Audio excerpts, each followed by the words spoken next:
Coming up next, I'm going to tell you the jobs and career paths where people stay employed the longest. And then, is eating good in the neighborhood still a thing? I'll break down a mass resignation at Applebee's. You're not going to believe it. And then I'm going to coach you up. It starts right now.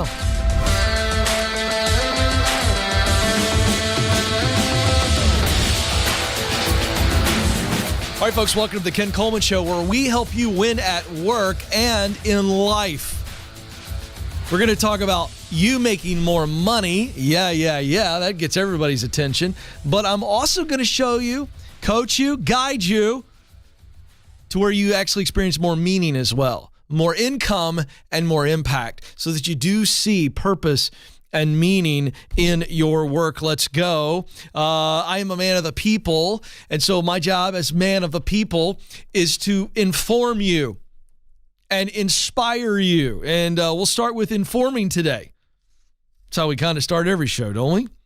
What are the jobs or work sectors, professional sectors, where people stay employed, meaning they don't job hop, they stay in one place the longest? This is fascinating.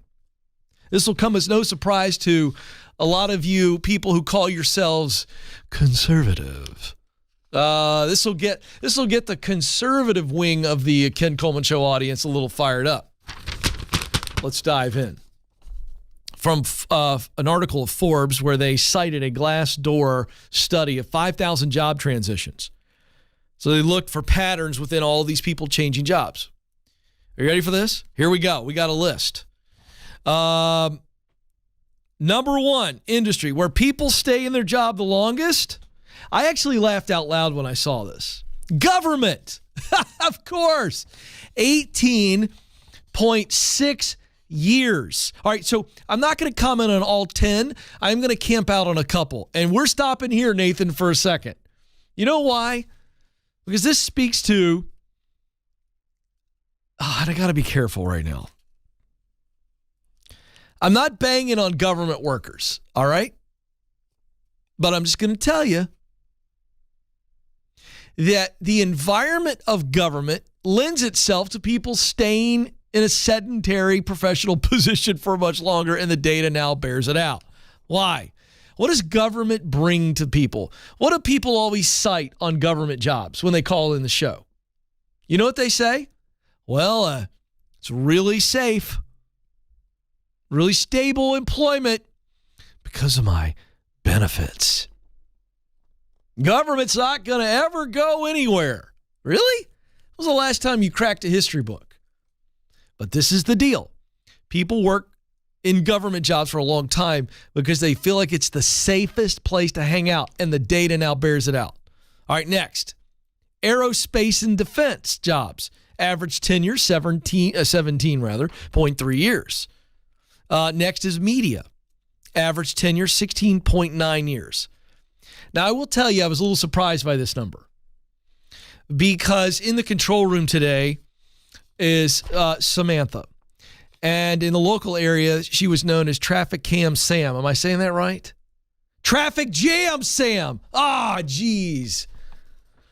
I don't watch local news. Local news is awful. It's awful.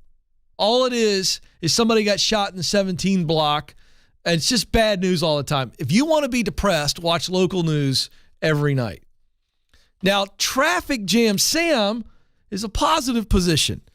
She was up every morning telling people, look, you got to be on the lookout for this route over here. It's all good. Anyway, Sam and many others like her are leaving media in droves because it's not a very sustainable professional industry unless you're a big-time star. So I was a little shocked to see this.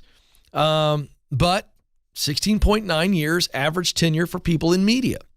Next, information technology. Average tenure, 16.8 years. Not surprised by this. In fact, I don't know why it's not number one. I would tell you this data does measure from 2007 to 2016. I think you're going to see, as each year goes by, you're going to see technology jobs with longer tenure. The reason is because there's so many opportunities within technology. So that you could stay in that field because it's ever changing, ever growing. Next, telecommunications. average tenure 16.5 years. Next, nonprofit, average tenure 15.8 years. Now, I want to camp on this one for a second. I think this is always going to be high on this list because this speaks to mission. I talk about talent and passion and mission. Talent, what you do best. Passion, work you love. And mission, results that matter to you. Let me tell you something. If you're working in the nonprofit space, I can guarantee you if you're staying that long, it's because you have high passion and high mission. It's very personal. Next, healthcare. Same thing. Passion and mission are going to be high here. Burnout is high in healthcare, but healthcare is next, number 7 at 14.9. Finance, average tenure 14.9. Again, finance, much like technology, lots of opportunity, ever changing, ever growing, a lot of opportunity for professional growth in technology and finance. So that's why you're going to see a longer tenure in those areas. Boy, oh boy, this number is going to change. I'll bet you that education drops out of the top 10. Education, average tenure, 14.9 years. That is under assault. Teachers and principals are leaving at a record pace. Next, retail, average tenure, 14.8. That one won't be in the top 10 5 years from now. So hang on this list right here. Right here, if those of you that are listening, I'm telling you right now, media at number 3 with an average tenure of 16.9 years.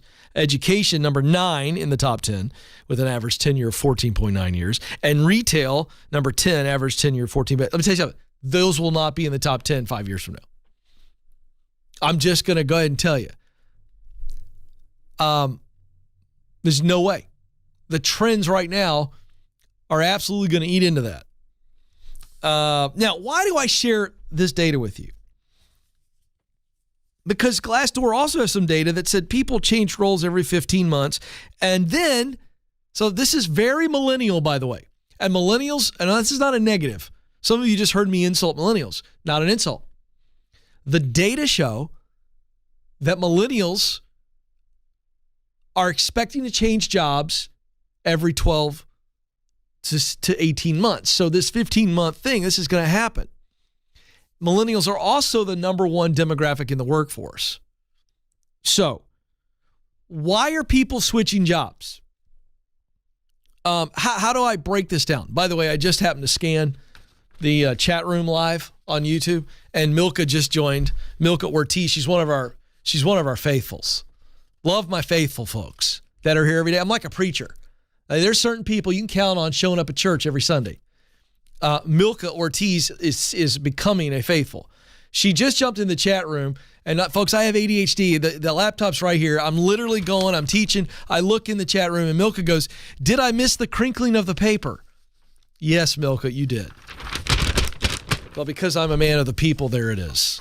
Because here on my paper, 2 key reasons people switch jobs, and you need to be aware of this. Insufficient career advancement opportunities and dissatisfaction with the employer's culture. I need a ladder. I need to see growth, and I need to feel healthy. We're going to talk about that next.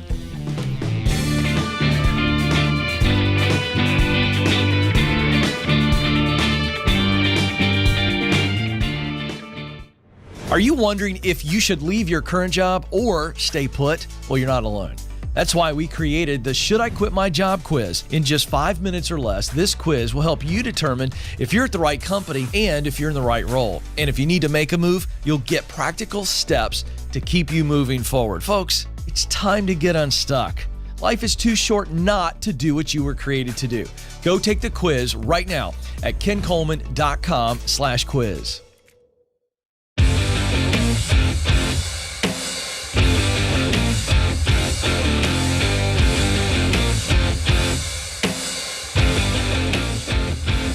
All right, folks, welcome back to the Ken Coleman Show. Okay, let's go off of our last segment. Let's reset. Let's remind you. You all have the attention span of a fruit fly on a sugar overdose. Everybody does.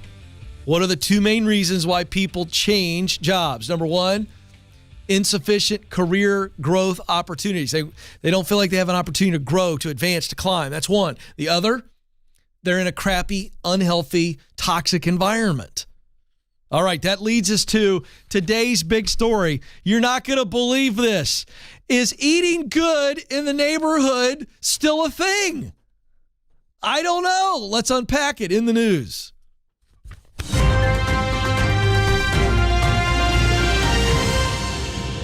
I gotta lead right off by saying in college I ate an inordinate amount of Applebee's food.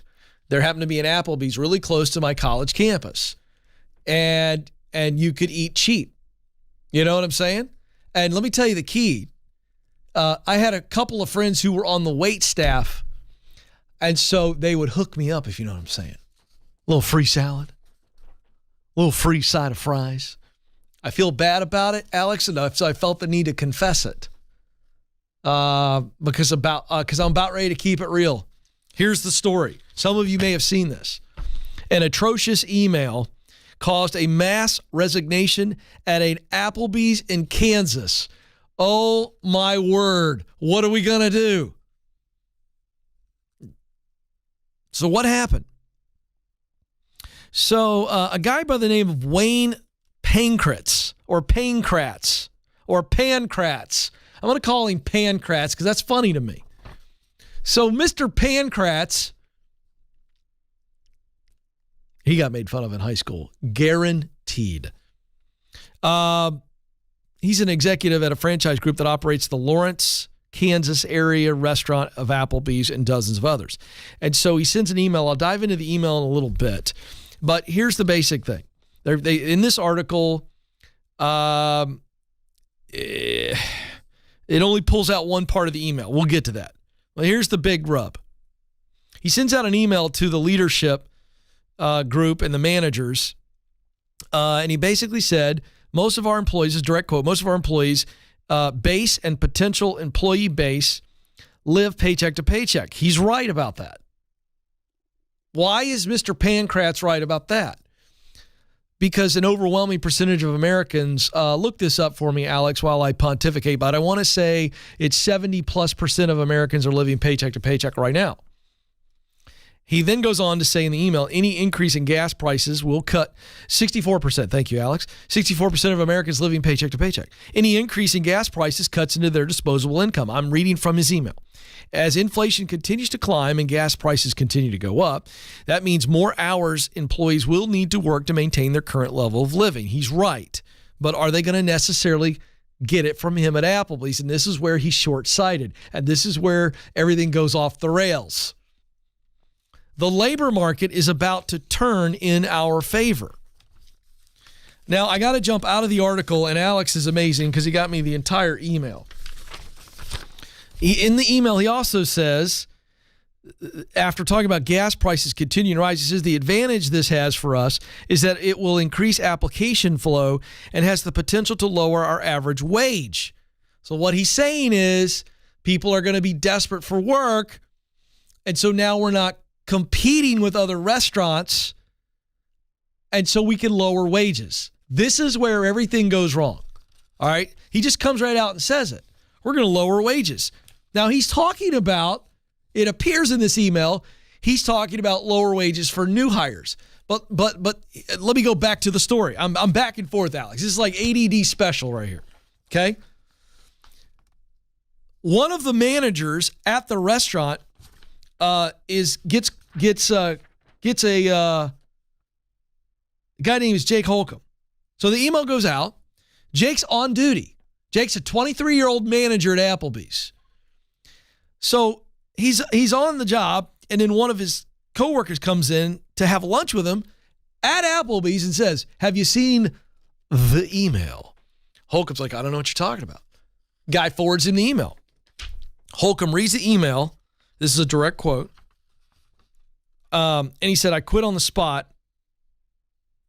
And then I printed out 24 stacks of the email, showed them to everyone on the shift, put them all over the store, on the tables, bar tops, the host stand, the doors, even the computer terminals.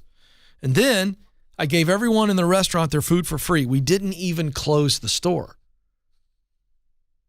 All right. Lots of layers to this onion. I appreciate why Holcomb is mad. Why is Holcomb and everybody else mad? By the way, a bunch of them left. It was mass resignation. They walked out and left the store open. That means I could have walked in and stolen some breadsticks or whatever it is they serve at Applebee's these days. Riblets. Everybody could have been eating good in the neighborhood that day had they known there was a walkout. Hey, did you hear? Applebee's is wide open and there's not a soul in there. Woo!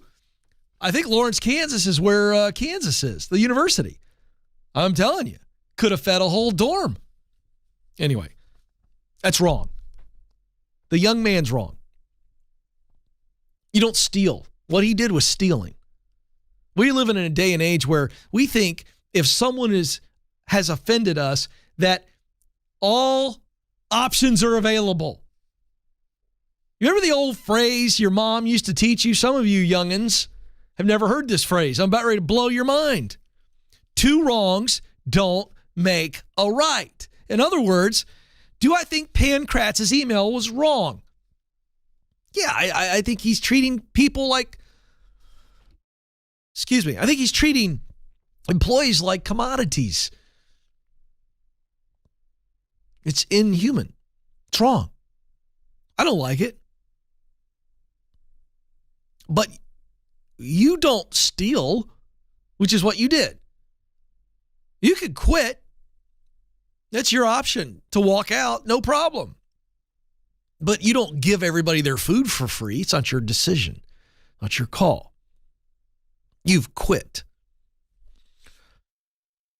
All right, now, I want to go back to the email, and then we'll get to the data. How much time? Okay, I got 2 minutes. Let's stay with me. Now, this is the full email Alex gave me. Okay, this is Pankratz. All right? Now, here's what he says. He point blank says, this is an advantage for us to pay people lower wages. He does, though, go on to say in the email, because I want to give you the whole picture. He does go on to the email to say, trying to get to it. He says, now, when able, offer a lower wage, but make sure that you have your pulse on the morale of your employees. Your employees live check to check, and they're impacted more than the people reading this email. Be conscious of that. So do things to make sure that you are the employer of choice. So here's what Pankratz is trying to do. Those are some good things that he's saying. Sorry, folks. I'm under attack from hay fever, apparently.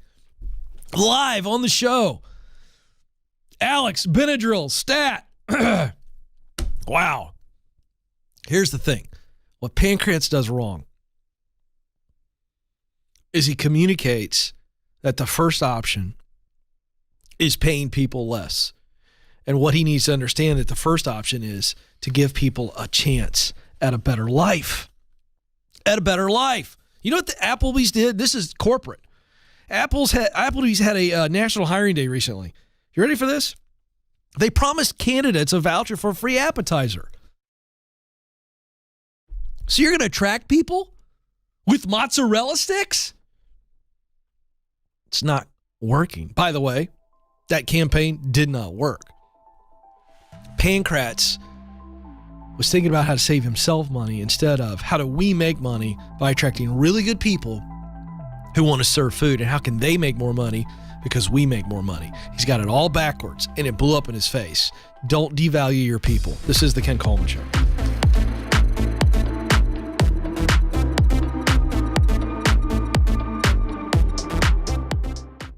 According to Glassdoor, the average job offer attracts over 250 applicants. So if you've made it to the interview, you've already made a great impression. So now is your time to showcase how you are the best choice for this role. That's why we created How to Win the Interview. This free guide will walk you through the 5 strategies to help you stand out amongst the competition. With just a little intentionality, you can prepare yourself to win the interview. To get it, go to kencoleman.com/interview.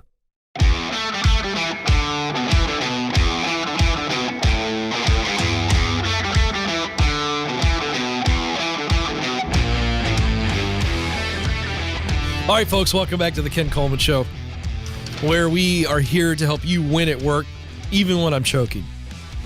Holy moly. Grant Lowry is another one of our faithful listeners. He's all over me. This is funny. This might be the problem. Apparently, Grant follows me on Instagram. I know he does. Unless he's creeping me in my neighborhood. I had a cigar last night on the front porch. We had a nice little rainstorm come in, and I love to smoke a cigar. I have a back porch and a front porch. I love to frequent them. And I put out on Instagram last night a story that it's time to sit and smoke. And Grant is all over it. Wow. Just kidding. All right. I think we're going to make it. I did have a cigar, and I do enjoy a good cigar. And Grant, you are all over me. Did anybody catch in the midst of me choking how silly it is that in a recruiting pitch, a national company like Applebee's offered a free appetizer if you came and applied? Did anybody miss that? I think a lot of you did. I'm circling back. Here's why. That speaks to their attitude towards people. The very people you are trying to entice to work for you, you think you're going to entice them with a free appetizer? Folks, the data is out there that people that were waiters and waitresses, Alex, it's in that article. I'm going to pull it up. I'm getting to the phones, but I got to pay this off. Listen to this. You want to know why restaurants are having a hard time hiring people? This is it. According to, you ready for this? Pre-COVID, this Applebee's manager said his servers could make 100 to 150 a night. Post-COVID, it's 60. Managers are making $40,000 a year, but they often work 60 hours a week. People can do math. They're going, I'm going to work 60 hours a week for $40,000 a year? No, thank you very much. I can go make $40,000 or more in my car driving Uber. This is not an unsolvable problem. But all these geniuses that are making money hand over fist over those awful mozzarella sticks aren't willing to figure out how to attract people. And the way you attract people is give them an opportunity to better life. You all remember a few months ago or however long ago that we talked about Panda Express? Panda Express gets it. Google it. They're offering $68,000 a year for managers, plus, all kinds of benefits. What's Taco Bell doing? They're offering cell phone breaks. Come on! Folks, Panda gets it. Applebee's and Taco Bell don't get it. All right. Katie's up next in Boston, Massachusetts. Katie, you're on the Ken Coleman Show. Hi, Ken. Thanks for taking my call. You bet, Katie. What's up? So this is kind of a two-part question. So I recently had a phone interview for a job that I'm very interested in. I feel like I'm very qualified for it. But I have two concerns. So the first is that it's a very, very small company, less than 20 people. They have been around for over 15 years, and they seem to have a good reputation, but it's not a big one, and they don't have much of a presence, and it's also a very niche company. It aligns with my goals, but my first question is there any sort of a risk going to a company that's this small? I guess I'm just a little nervous. I feel like every job I've had had some sort of a bigger company. And then my second part to this question is if they were to offer me this job, it would double my income. Oh, my. So I almost feel like I'm fairly new to leadership roles, and this would be a leadership role. And I almost feel like I have a little bit of imposter syndrome, wondering, do I deserve this jump in income? Oh, my. Yeah. Katie, you have already self-diagnosed. I'm just going to break down for you and the audience what you just did to diagnose yourself. Oh, man. You ready? Okay. Yes. But your doubt has created an excuse. Your doubt has told you, the voice of doubt, it's real. The voice of doubt has told you that a small company cannot be a stable company. And so now you're going, oh, well, that's the reason I shouldn't do it. Mm-hmm. When in all reality, your doubt is trying to keep you from doing it. Yeah. Now, and I don't want that. I know. Well, I'm going to destroy your doubt. Okay, now listen. Number one, you don't have imposter syndrome because you're not an imposter. You're not a person who steals money from people by assuming another identity. Right. You are not a fraudulent person, true or false? True. So you are not an imposter. Yay! Yay. And you do not have a disease. Okay. You have good old-fashioned doubt. Now, doubt's a good sign, Katie. Okay. Do you know why doubt is a good sign? I feel like it makes me want to work harder. No, doubt is a great sign because it means we are pursuing something new. Progress, right?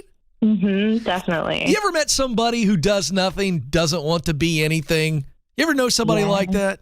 I do, yeah. How much doubt do you think they experience? So much. No, they don't experience any doubt. Oh. Do you know why? Why? Because they aren't doing anything. Good point. They had a lot of doubt at some point in their life, and instead of stepping into the doubt, they retreated. So now they don't have any doubt. You know why? They're just watching everybody. How can anybody in the bleachers of life have any doubt? They're not doing anything. They're not thinking about anything. They're not going after anything. So therefore, they don't ever wonder, do I have what it takes? Yeah. How much confidence do you need to sit down and watch American Idol or any television show? You know the show's coming on, but the person who creates the show has all kinds of doubt, don't they? Yeah, right. All right, so I've made my point. Let me just tell you something. This company's been around 15 years. Yeah. That is stability. Okay. They have enough money to offer you what amounts to you to be double your current pay. I assume you work for a much larger company right now, true or false? I do. That's true. Wait a second. The small little company's going to pay you double. Yeah. This is not about the small company. This is about your doubt. And you doubt that you have what it takes to lead people. Yeah. But you do have what it takes. Do you know how I know this? We've never met before, have we? No. How? All right, Katie, do you know how I know you have what it takes to be a leader? How? Because I can tell you're a good follower. Is this true? Yeah, definitely. So if you have been a good follower, then you have the capacity to lead because you can recreate what works. Yeah. Because you know the good, the bad, and the ugly of leadership because you've had to follow it, yes? Yeah, yes, that's 100% true. So why don't you try leading people the way that you wanted to be led, the way that you were led in good times? Did you ever have a good leader? Yes, a wonderful leader and mentor. I'm having dinner with him tonight. Great. Fabulous. Before you go to dinner tonight, I want you to make a list in your own words. Why was he wonderful? Or how was he wonderful as a leader? I want you to write it down. And then I want you to just emulate that. Yeah. And then the other reason I know you can be a great leader is because you can ask these two questions every week to the people you lead. How are you doing? That's a personal question. It's about their personal life. The second question is, how can I help you win in your role? Katie, you can ask those questions. I know you can. And you can do something about those answers. I know you can. Which means I know, Katie, that you could be a good leader. Now go to dinner and ask every question you've ever wanted to ask about the role you're about to take and what he would do if he were you. And then walk forward with tremendous confidence, head high, because Katie, you are supposed to take that gig. There you go.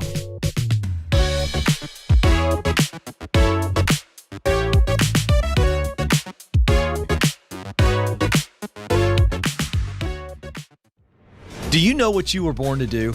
In order to get hired at a job you love, you need to get clear on your talent, passion, and mission. That's why our team created the Career Clarity Guide. In just a few minutes, this free tool will walk you through a process to discover what you do best: talent, the work you love to do, passion, and the results you want your work to produce. That's mission.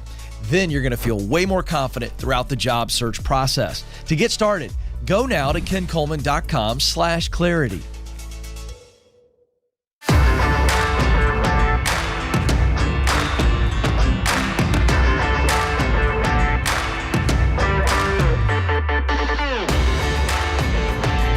All right, folks, welcome back to the Ken Coleman Show.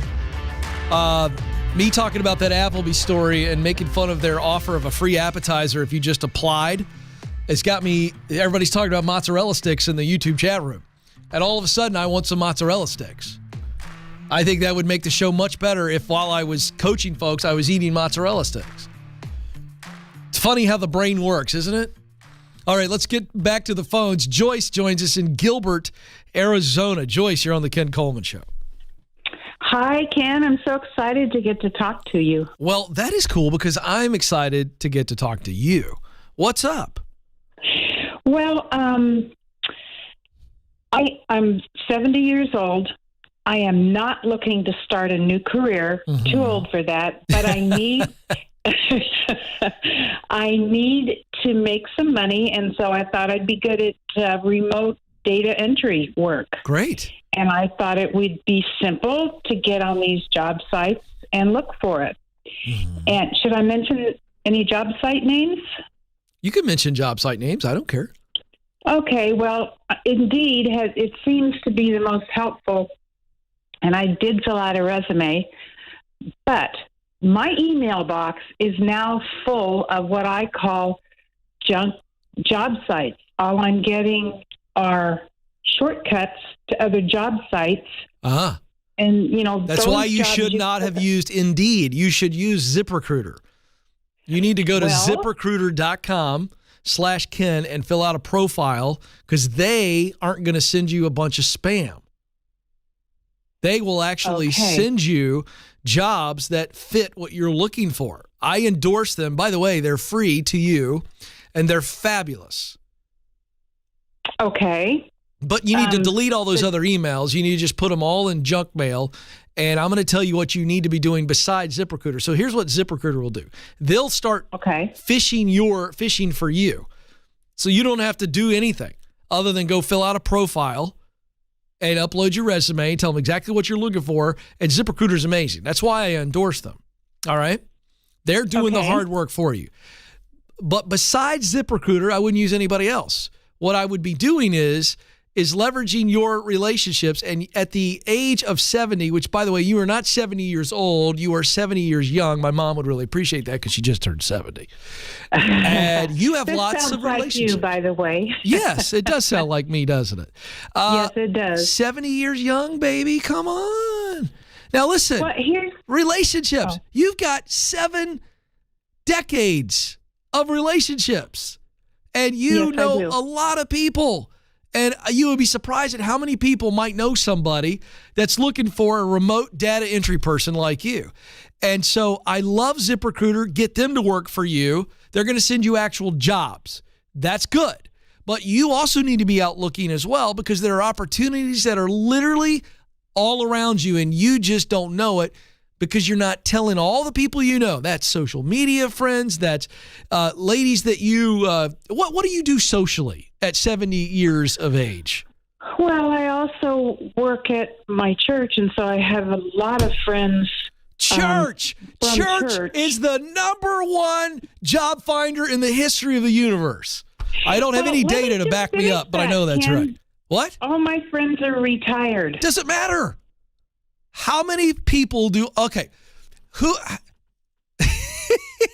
I got this idea that you got a group of Golden Girls. Is that right? No. Oh, that's unfortunate. Yes, you do. You got some ladies you run with. Yes. I've got a couple. The truth is, I really prefer my family, but I do have some good friends out there. Great. Let's call them the Golden Girls. I'm a loner. But that's a problem. I'm not telling. It's a problem when we need opportunities. Yeah. I understand being by yourself. Some people prefer that. I get it.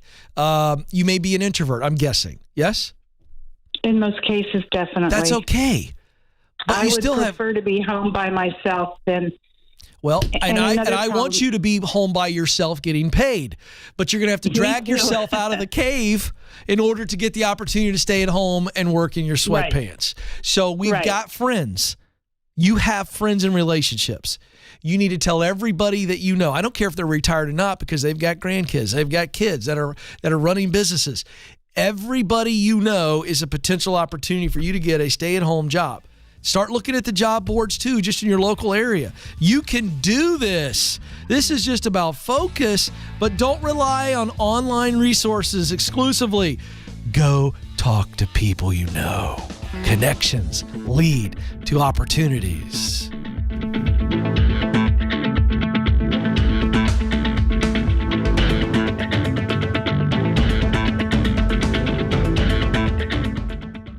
You were created to fill a unique role in and through your work. Now, some of you may be going, I have no idea what that is. Some of you may be saying, I know what I want to do, but I don't know how to get there. I felt all of those emotions. I've been where you are, and I can tell you, there's hope. That's why I wrote the book, From Paycheck to Purpose. You can make the income you want and the impact that you desire. And I know that you have what it takes.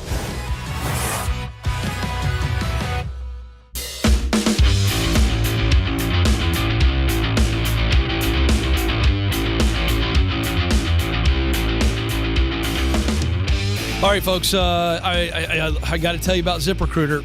They get it. They understand how nasty emotionally a job search is. It just has all sorts of nasty. It's like a cocktail of gross, right? And ZipRecruiter's made it easy. That's why I endorse them. Number one, it's free to use, so I don't want anybody griping at me right now.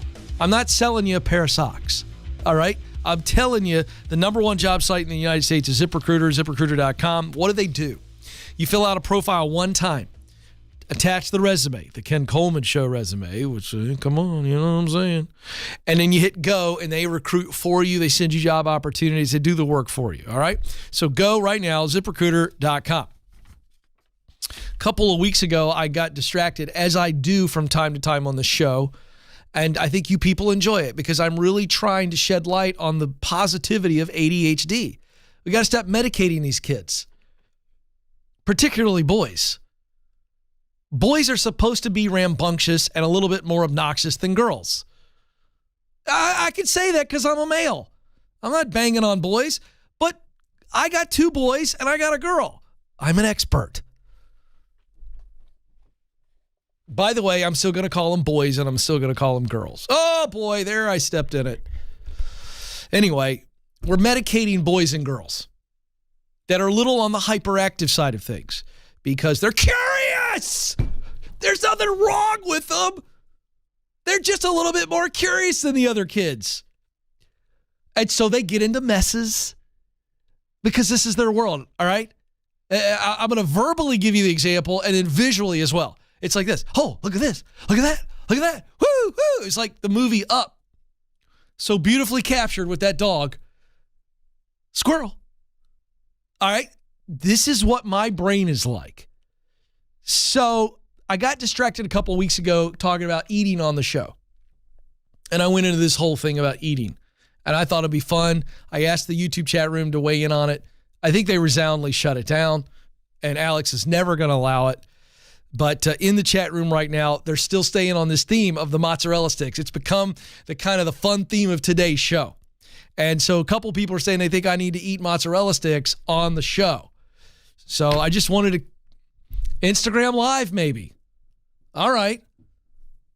But I don't think this is serious. I hope people understand I'm joking around. I am not that much of a narcissist to think that people want to actually watch me eat. I don't think that at all. I think it's just funny to talk about it. All right. Veronica's patiently waiting while I talk about eating. She's waiting for help. I'm here for you, Veronica. St. Paul, Minnesota is where she is. Veronica, you're on the Ken Coleman Show. Hi, Ken. Thanks for taking my call. You bet. How can I help? So I'm a single mom. Right now, my education background is I'm a mechanic and also in the Air Force Reserves. Oh, wow. Thank you for your service, by the way. Thank you, sir. My job I'm currently in isn't what I thought it was going to be. I'm not 100% excited about it anymore, and I want to switch my careers. I'm just worried that financially, as a single mom, between the school and everything, I'm going to start letting my kids down. I want to kind of switch to actually working with children, whether in a school setting or government agency, just proactively being there for kids, Okay, good. making sure they have resources. I just am worried. I need some advice because I don't know with the career change. I've invested a lot into mechanical, and it's just not what I thought it was. That's going to okay, be. but that's okay. All right, so we're going to make this super practical. Okay. Because the way we overcome fear is we define what we're afraid of, and then we ask ourselves, is fear protecting me or is fear holding me back? Because that's the delineation. If I get too close to a fire my favorite analogy is you get too close to the edge. I'm a guy that's scared to death of like the edge of falling over something. So if I'm out hiking or something and I get too close to the edge, fear is protecting me there, yes or no? Yes. Yeah, it's protecting me. But many times fear is lying to us and thus holding us back. I will tell you, your fear is holding you back. I already know it, but I want to help you see it. All right? So You said earlier, I'm afraid of letting my kids down. That means, I'm guessing, not be able to provide for them. Yes. Okay. What has to be true? Let's just fast forward. What has to be true for you to not be able to feed and clothe and give your kids a safe place to stay? What has to be true? Not having a job or having a job? Yeah, not having a job. Okay. Sitting around eating bonbons and watching soap operas waiting for someone to contact you to give you gainful employment. Am I making sense? Yes. What are the chances of that happening, Veronica? No. 0. Yeah. All right.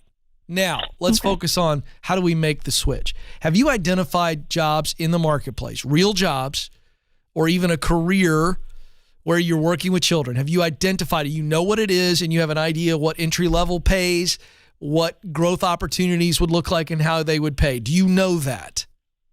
For the most part, yes. Great. It bounces between 2 or 3. But that's I'm worried about the education aspect. Okay, what is the education required to do that work? Bachelor's degree. Okay, and do you have any kind of credits at all, or you got 0 college credits? I have credits. Unfortunately, they don't transfer. I've looked into that aspect, so I would be starting from scratch. Okay, does the Air Force Reserve get you the GI Bill? Yes, it does. So you don't have to worry about the cost of education? For the most part, I think so. Well, let's know so. Okay. My homework assignment for you is let's get to know so, not think so. Think so is dangerous. Do you know why think so is so dangerous? In the absence of true knowledge, our brain will start filling in the gaps. I don't ever want to hear you say think so about moving forward in this transition, because think so keeps me paralyzed in fear. Know so gets me fired up. I know what I got to do. All right, so let's get clear on that. I want to challenge you. Okay. All right. I want to challenge you. I don't know that I'm right, but I want you to prove me wrong. I believe that there are multiple jobs in the children's area, children's services, whatever you want to call it, taking care of kids, that do not actually require a degree. And I want you to prove me wrong and go find out. There's an assumption, because some companies still, and this is the stupidest thing in the world, they require a bachelor's degree when the actual bachelor's degree doesn't qualify you to work with the kids. And when companies are doing this, it is stupid. Stupid. Okay. Because you could lose out on Veronica, who's a trained mechanic. She's a great problem solver. Oh, by the way, on top of that, she's in the Air Force Reserves. She serves our country. Give me an example really quick. We got a minute and a half. What's one position you're looking at right now that they're saying requires a bachelor's degree? family and consumer sciences teacher. So you're teaching family and consumer sciences at a school? Possibly, yes. Okay, that's an education thing. I get that. I thought you were talking like childcare, like working at daycares or preschool stuff. No, that's not what you're talking about? That it's either that or the family consumer sciences. So All right. it would be if I to work up to be director or Okay, good. But here's my running. point. If I can get you from being a mechanic to working in a daycare center, and I'm making this up, for example, and you're making the same amount of money that you're making as a mechanic, then I'm in the industry and I can now apply my Air Force GI Bill towards taking my schooling part-time, and I'm still taking care of the kiddos, still serving my country, and it might take me a little longer, but I don't have an interruption in pay, and I never cause any kind of interruption in stability. Do you see what I've just painted? Yes. Does that picture that I've just painted, as awful as my painting is there any fear in that painting? No. All right, then. I still want to challenge you to see where can I get in without a degree now, and know that if I still have to have the degree to the level that I want to serve children, I can get the degree over time. But I'm not homeless. I'm not starving. You got it? Yes, sir. Thank you. You're a great lady, Veronica. Step into the fear. Fear's lying to you. Smack it. Smack it hard. This is the Ken Coleman Show. You matter. You have what it takes. Press on.